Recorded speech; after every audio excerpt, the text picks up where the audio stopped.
Hi, my name is Lisa Jackson. My discipline is in human resources management. I am already working in my field of interest and want to take on more responsibilities. HR managers are charged with providing many resources conducive to the success of employees within an organization. Think of HR managers as liaisons between companies and employees. I chose to mimic the writing style of HR Professionals magazine, which is a trade publication geared towards SHRM members and human resources professionals. HR Professionals is published monthly and filled with articles that are written by HR professionals, attorneys, and talent consultants. Readership is informed about important trending topics in the industry. The tone of HR Professionals magazine is conversational. This is evidenced from titles like The Annual Performance Review is Dead and How to Rock Your Candidate Experience. Titles like these are meant to entice the reader to read further. The articles feature slang words like jerk and contractions such as don't and doesn't.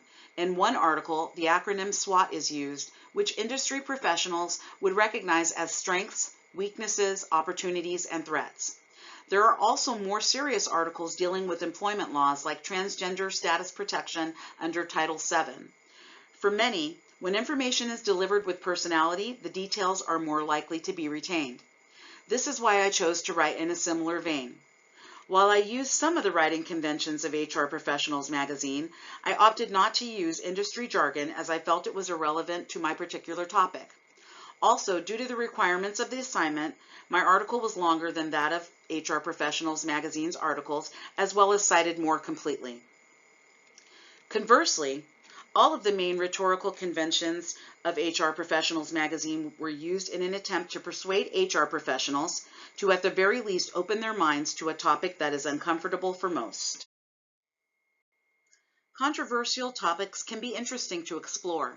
After hearing about the mass shooter in an Aurora, Illinois workplace on February 15, 2019, I decided to make the allowance of guns in the workplace my topic. The goal was to learn what workplace shootings had in common and what could be done to help stop these senseless crimes.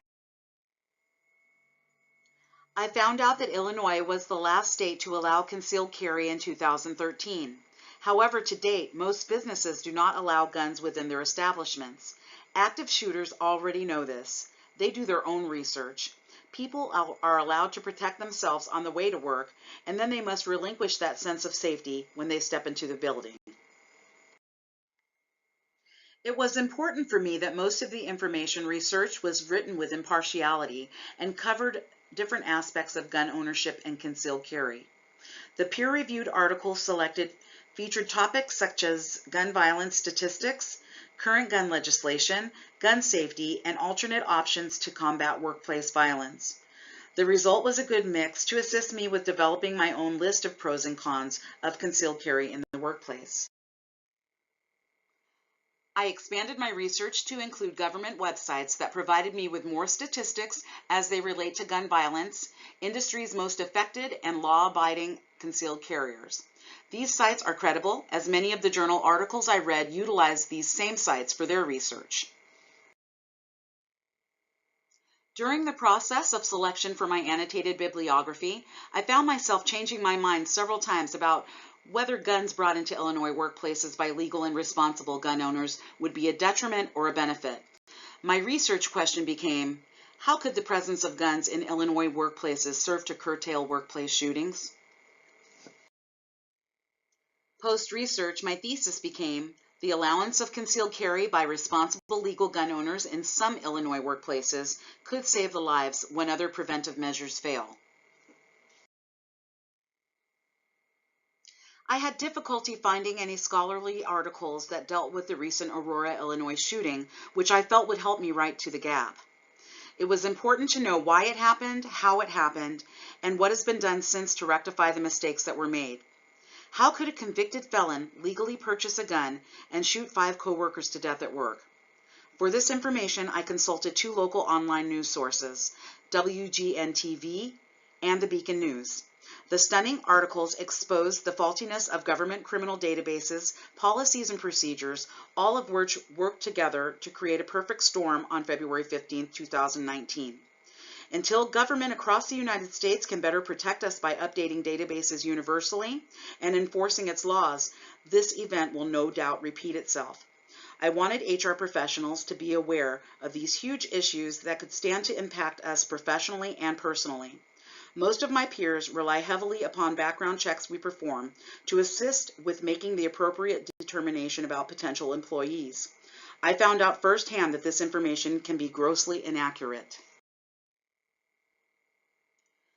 I pointed out some of the tools that many companies use to help keep people safe, which could do the opposite.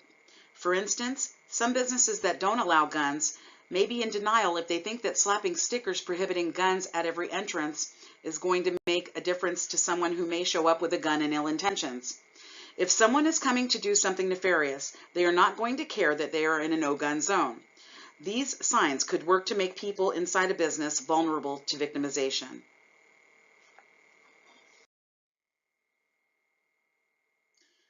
Another tool many companies employ is the Department of Homeland Security's Run, Hide, Fight plan for active shooter incidents, which I challenged. The only way to level a playing field when someone is shooting is the ability to fire back. Active shooter events evolve fast. Many are over by the time authorities arrive. According to Brenda Wands, a nursing professor at the Virginia Commonwealth University in Richmond, Virginia, stated, "A sense of complacency or false security can overshadow or even extinguish the need to be prepared." The mere implication that someone could be carrying in the workplace could serve as a deterrent for many assailants.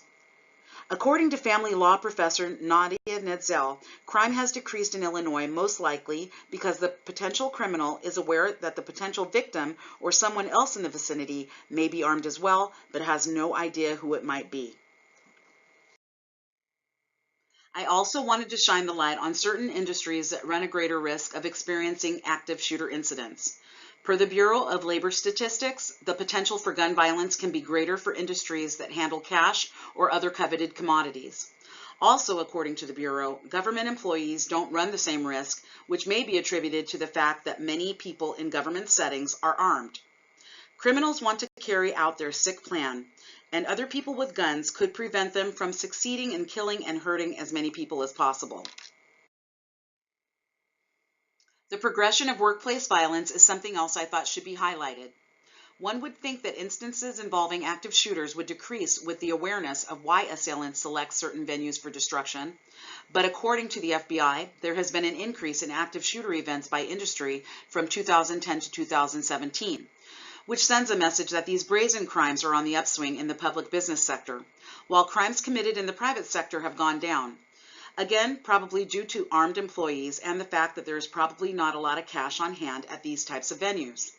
Economists Eric Signature and Guy Toscano state that the primary reason for most active shooting events is robbery, but places like schools and churches are also targeted, and most will be unable to protect themselves due to restrictive gun policies in those venues. Criminals are banking on this. What I found most disturbing is the state of our criminal reporting systems, laws, and processes. Something is definitely amiss when laws seem to work more for the felons than for law-abiding citizens. According to WGN News' Ben Bradley, authorities rely upon people who have their guns revoked to be honest and surrender their weapons willingly. We are at the mercy of the government while they work out their many kinks. Per St. Clair and Sweeney of the Beacon News, negligent reporting systems and processes contributed to the devastation in the Aurora, Illinois workplace shooting.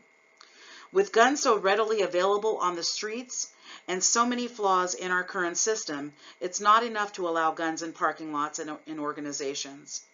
Legal and responsible gun owners should have the right to conceal carry in susceptible Illinois workplaces to protect themselves and others.